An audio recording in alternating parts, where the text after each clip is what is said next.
Welcome back to Vegas Live with Ninon. I'm Ninon, your host, and of course, as I always say, I'm at the Peppermill. I'm in the Elvis Presley booth, and I'm with an Englishman, a very famous star, actually, from England. And he's known as David, but you're playing the part of Ronnie Brixton, who was a boxer announcer.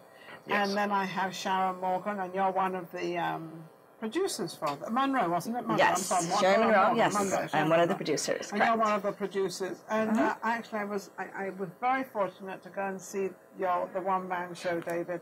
David, how could you stay up on that stage? You were there for, what is it, an hour and a half? About an hour and a half, An hour and a half, non-stop, being serious, being funny, having moments. It's just incredible, moving in and out of the character you were playing.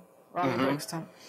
Yeah, it's tough. I haven't been I'm an actor. I was an actor, but I haven't. Well, you still are.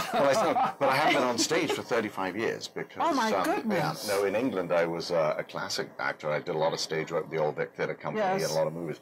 And then when I came here, I actually went behind the camera and I've been a director producer on soap operas for years. And so this was the first time in 35 years. So the old brain, that old muscle. Well, let me tell you something. The old brain became very much. But it came very much alive. Well, yeah, it had a bit of a workout, I must say, all these years. So how long did it take you to sort of get in? Because it's getting into character, sort of. Yes, I mean, it took a long time to learn it. I have to admit, it took about maybe 2 months to learn the whole thing, as it's 90 minutes. It's 90 minutes non-stop talking, and it only took you 2 months. Yeah, and it's an emotional roller coaster, too. But yeah, the character is wonderful. It's a beautifully written piece, beautifully written by Byron Tidwell, and actually Lincoln Hudson, who I don't know if you know the story of, which is very sad, where he wrote it for himself to do. And he passed away. He passed away 2 weeks into rehearsals when they were going to be doing it. Which was what, last year or something? Yes, it was. Yeah. I read that and I thought, oh, how sad to be preparing yourself for. So how did you manage to find David, or did he find you, or who found who? Yeah, well, we kind of found each other, but no, actually, we did casting in LA. And David was phenomenal right from the very beginning. The very beginning. Yes, we knew. The thoughts you had in your head. Yes, he was perfect. A lot of people go, actors go for the parts and everything else, but it's what the producers have in their head as to what they want. And as soon as you see that person, it doesn't mean to say the others are no good. Right. It just means that this one fits better than this one. Right. And that's because I used to get that with commercials. They would say, "Oh, great, that," and I would say, "What happened?" Well, you're doing it. Because it was what there was in their head. I was thinking, what about all the other people? Yeah. It's what the producers have in their head. Was your producer as well? Well, yeah, actually, that's how it all came about, was really because Jack Smith, who's the other producer of the show, and I were executive producers together on Young and Restless for years. Yes. And so I knew Jack that way, and then he knew I was an actor, and he was looking for British actors when Lincoln suddenly passed away. And so he called me, and I said, absolutely, I read it, and I loved it. But at that time, they were trying to get it for the Fringe Festival last year, right? And there was very little, there was just too little time. Too little time to get it together and not do it right. Right. But then I really wanted to try it and wanted to do it. And it's something I've always wanted to do as a one-man show, and it was a great piece. So I kept bugging him and saying, well, when you audition, let me I mean, if you ever want to see an actor out there doing a one-man show, you have to captivate everybody and everything. Within that time, because there's nobody else to take away from you at all, and it's just you projecting and that's of the story. Right, and that's the tough part, because I was used to always playing with other actors on stage and play the scenes, and you react and you work off each other, but this is just like... So how did you like it? How did you like what you did? I didn't like what I did. I was terrified. It was terrifying. Is it still terrifying when you get up there to do it? Yeah, because, you're trying to remember it. There, as I said, there's a lot of emotional roller coaster, a lot of different story changes and story arcs, a lot of things that don't necessarily match, because the character himself is going through this sort of almost a schizophrenic behavior, and so it suddenly goes off in all directions, and you've got to try and remember which direction that is, and so it doesn't necessarily lead to that. And you're trying to fit in that person and fit to be that person, and then one time they're this and they're that, and then they're like, because it really was so many different characters. As a producer, how's it gone for you? Did it go well? How is it perceived out there as an end production?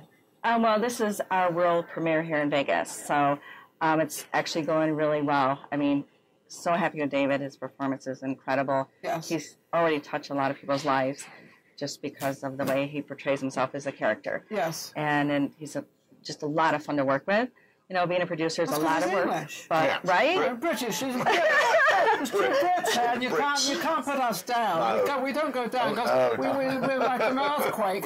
We come back up again. Resourceful. Yeah, we're resourceful. I mean, if people don't like us, that's just too bad. Yeah. So we're here, so just deal with it. Deal with us, and that's about it. Well, I like them, so that's always a plus. You know, one thing about the British majority of them, we have a bit of a sense of humour. The only problem is we have a very dry sense of humour. Yes. And sometimes we sit back and we kind of chuckle over our own joke without sort of shifting one single muscle on the face. And Right. Right. I didn't get it. And then it's like, what? No? No, funny? no, All right. it kind of floats over their head. Right. Then it continue floating. Right. No, I didn't say a word that was funny. Yeah. A little more subtle than Benny Hill, you know? Wasn't he a character? Oh, God, yeah. But he was a character on stage and apparently off stage. Oh, yeah. Yeah, he played like two roles. Yeah. Yeah, he really Interesting did. person. Yes. So where do we want this to go now? What are the plans? We're playing at the Space at the moment. It's at the Space. Yes, this is our last week. So tomorrow night through Sunday. Okay, tomorrow night yeah, so get your tickets because then we're going off to LA. Okay, back to LA. Yes. And then we plan on going to New York around. Down the circuit. Yeah. Yep. Okay. Now, how has it been perceived for you in Las Vegas of everybody coming out and in line? Because it's something very different. Oh, yeah.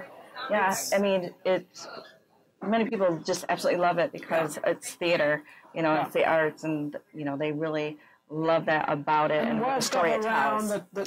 Yeah, it's relatable, obviously, to certain communities, not just boxing, because obviously there's far more to it. Yes. And that's what really, I wanted to bring out. Right. Yeah. The boxing side of it, as being a boxing commentator, is just very much who he is and what he does. Yeah, his persona and his upbringing and the whole testosterone pumping macho. I was going to say, then the story comes out of who he really is and why he is and what he is. Right, and the whole evening is him wanting to tell his fans what is going on with him, because there have been all the rumors going around, and he's now... He wants to decide to clear it all up. He wants to clear it all up. He wants to tell everybody what's going on.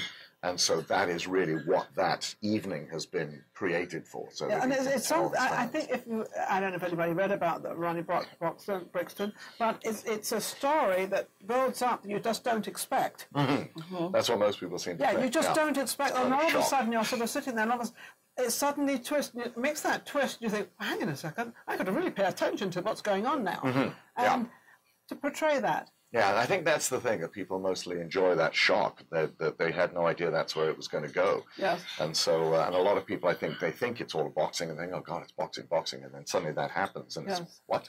Yes, all of a sudden the boxing is like over here somewhere, and now we're actually portraying a person. Right, and then it becomes very emotional, very involved, and you see everybody is very intense watching and seeing what's the next move and how did he handle this and what did he... It was really fascinating with that. So you're going back to Los Angeles next week, and what's happening in Los Angeles?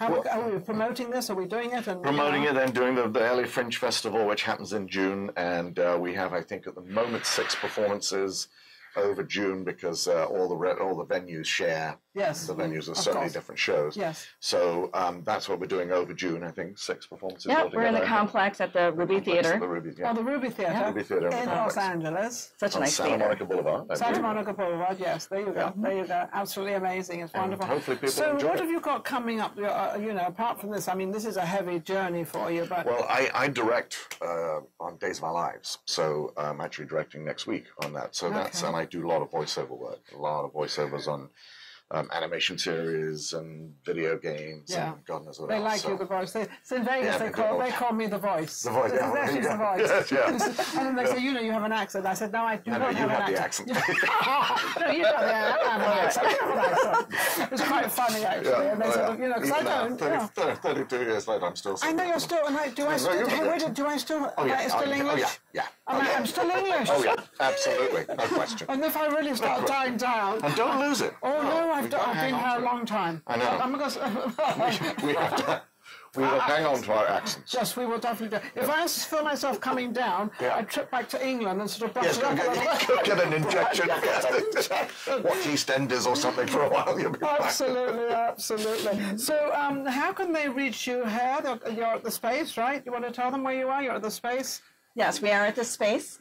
It starts tomorrow, Wednesday through Sunday. This is our last week here, and then we're off to LA. So please come check us out. Just go to the Space website or Ronnie Brixton, and you can get your tickets there. Absolutely wonderful. Yeah, and then you're at the Ruby, they're in the Ruby, Santa Monica in Los Angeles, well, Santa Monica, Los Angeles, same thing.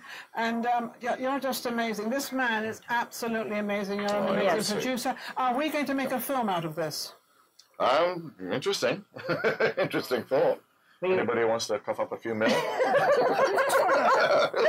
What is it, like 10 million, 5 million? Many people have told us that we should. It's an incredible story. Oh, it should be, so, 100%. Yeah. Should definitely be a movie. So we'll see. Absolutely. Thank you, David. Well, thank you, so Sharon. much. Absolutely amazing. When I get entertainment people on the show that are actually doing something is really great, but especially somebody from England, I'm just delighted. And thank you very much. God save the Queen.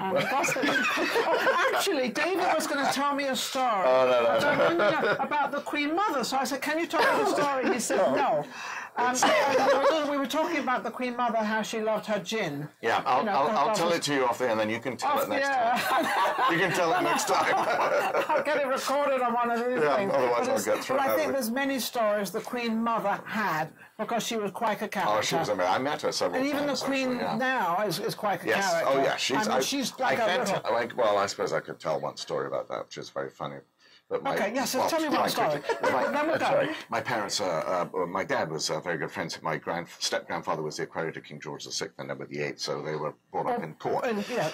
And so my dad knows the Queen and has them. And one Boxing Day, they were having dinner at Windsor Castle, and my dad and my mum were invited for something else was going on. Mm-hmm. And Prince Charles was supposed to be talking to my mum, and my mum was between Prince Philip and Prince Charles, and Prince Philip was chatting on, and you know.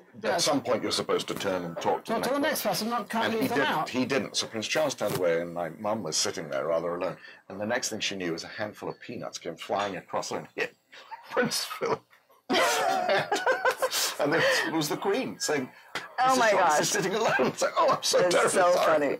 That's awesome. So she is wonderful. Yeah, because they're normal people. Yeah, she has a great sense of humour. She doesn't show it, but she has. But these are normal people, and they just live a life of what they have to do. But they're just regular people and do things, and they know when you're being rude and you're not. You always have to, wherever you're sitting, you have to have people on your left and your right. And you always have to change halfway through when your hostess changes, you change.